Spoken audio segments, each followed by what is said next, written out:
아무 생각 없이 다녀온 여행. 그런데 알고 보니 이런 곳이었다. 본격 후회만 땅 여행기 애프터 트립 시작합니다.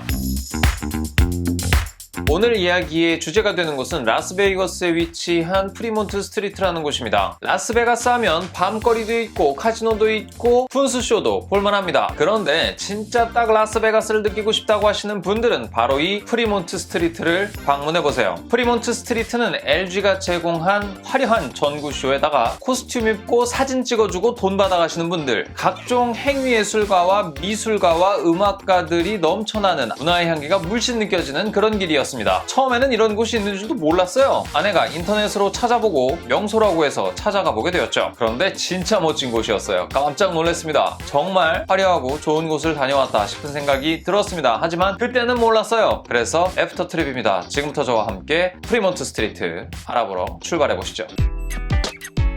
첫 번째로 역사를 들 수 있습니다. 이곳은 라스베이거스를 개척한 개척자의 이름을 딴 라스베가스의 첫 번째 길이에요. 아무래도 우리가 서부 영화를 보면 이런 큰 대로변에서 총싸움들 하는 거 많이 보셨을 거예요. 바로 이랬던 거리가 이렇게 발전했다는 거죠. 갭 차이가 어마어마하지 않습니까? 1844년 존 C 프리몬트가 동부에서부터 서부에 이르는 길을 개척하다 발견한 곳이기에 프리몬트라는 이름이 붙었다고 해요. 현재 라스베가스 내 전체 수십만 개의 객실이 있기 이전에 이곳에서부터 시작한 20개의 객실이 있었죠. 본격적으로 도시가 개설된 건 1905년도였는데 당시 1500명 정도의 주민이 고작이었다고 해요. 그리고 현재는 200만 명에 육박하는 사람들이 거주하고 있죠. 에이, 뭐 서울이 1000만이고 경기도가 1500만인데 고작 200만 모인 거 가지고서 뭐가 그렇게 대수야? 이라고 생각하실 수도 있겠지만 전혀 그렇지 않아요. 1900년대 초반에 세워진 도시치고 이렇게 짧은 시간 안에 100만 명을 채운 곳은 미국 내에서도 손에 꼽히는 수준이라고 합니다. 그리고 결정적으로 우리나라는 서울 도읍이 정해진 지는 600년이나 지났으니까요. 100년 안에 이렇게 성장했다라고 뭔가 이렇게 타이틀을 붙이기에는 좀 무리가 있겠죠.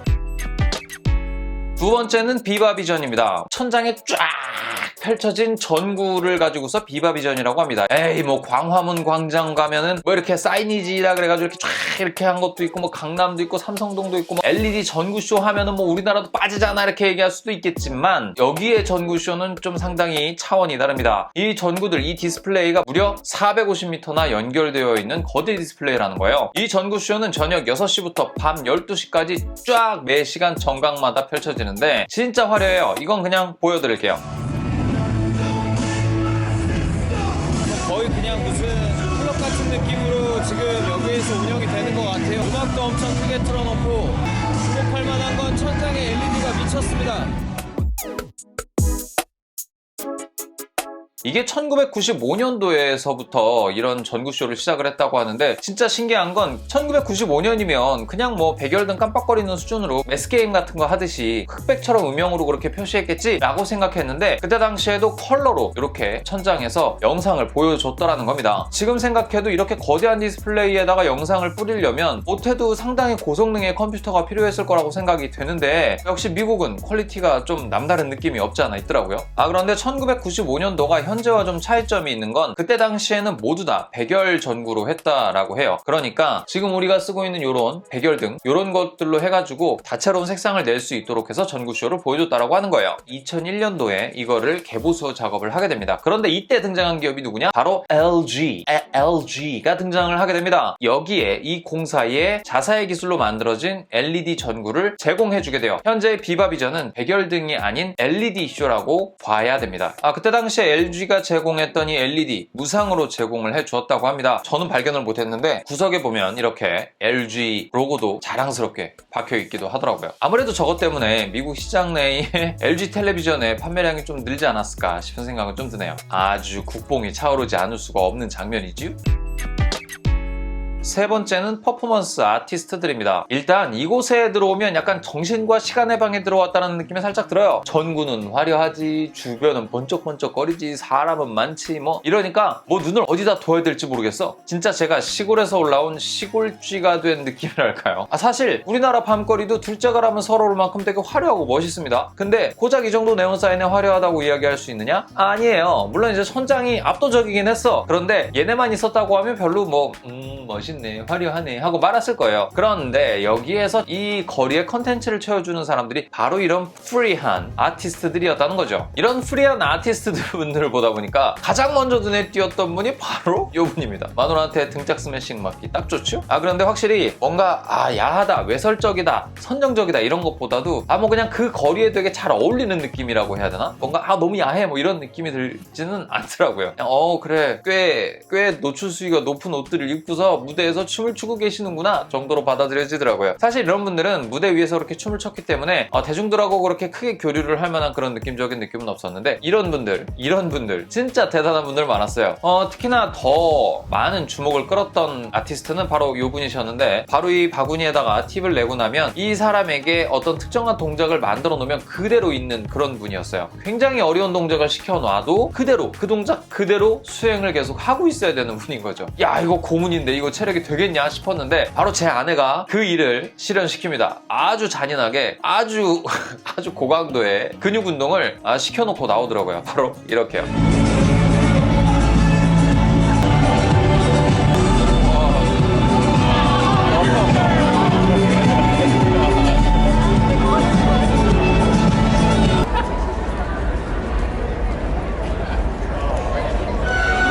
저걸 시키는 사람이나 하고 있는 사람이나 대단하긴 합니다. 다행히 뒤이어 팁을 내주신 신사분께서 그분의 고통을 끝내주시기는 하셨지만 그래도 저렇게 하루 종일 계시다 보면은 이것도 참 쉽지 않은 일이겠다 싶은 생각이 좀 들긴 하더라고요.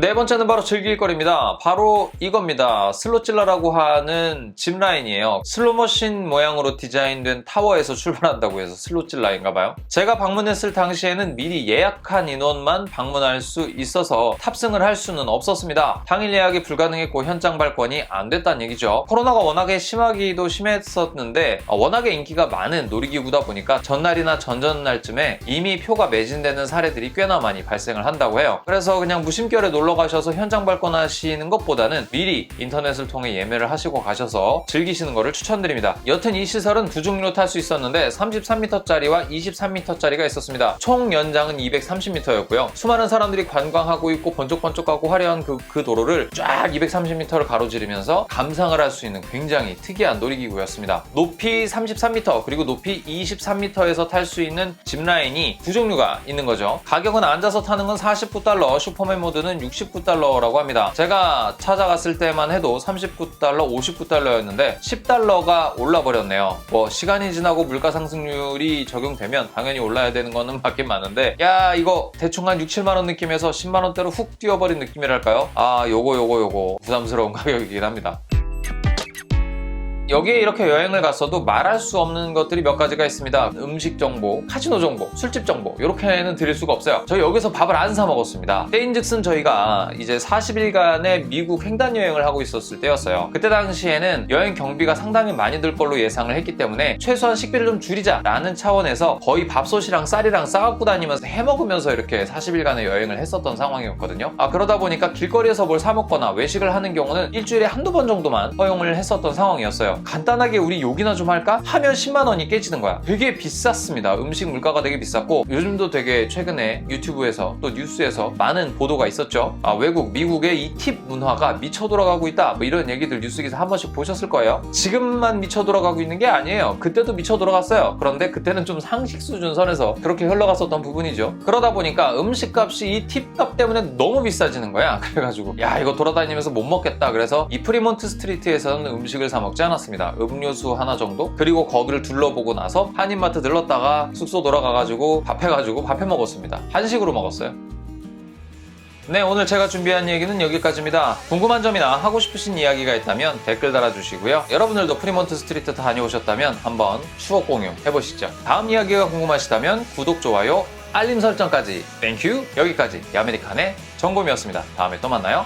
봄빠.